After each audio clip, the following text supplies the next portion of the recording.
Tem alguma condição que a Holanda põe riba mesa, o Kosovo não por cumprir com ele. Se esta passou, nos leina não te permitia isso aqui, ou simplesmente Kosovo não tem qualquer motivo para que combine com uma condição forte assim, sendo que a ajuda aguda para atender com a crise tem prioridade. Mas se separar é dois trajeitos.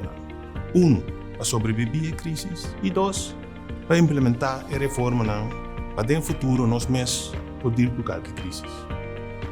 Pensei que netamente sinta que Holanda na mesa para acabar de riba a conversação, sem começar a afetar a ajuda financeira aguda que nós temos ter para atender com a crise.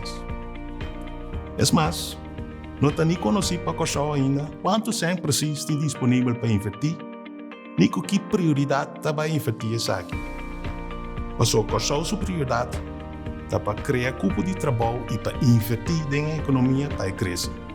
Que bem, tema na maneira entre outros, lei de consenso, essa idade de pensão de 65 para 67 anos e a entidade de reforma para Caribe que a proponer para estabelecer na Holanda, está ponto que ainda me se riba discussão de Brasil. Nota assim mais, por pedir que eu aceitar tipo de condição assim, sim que nós mesmos tenhamos em conta o nosso próprio lei e também o peso de condição. Kosovo sempre estava na mesa e está claro para seguir papel para chegar na solução sem criar pensamento que dois ajudam financeiro a similar.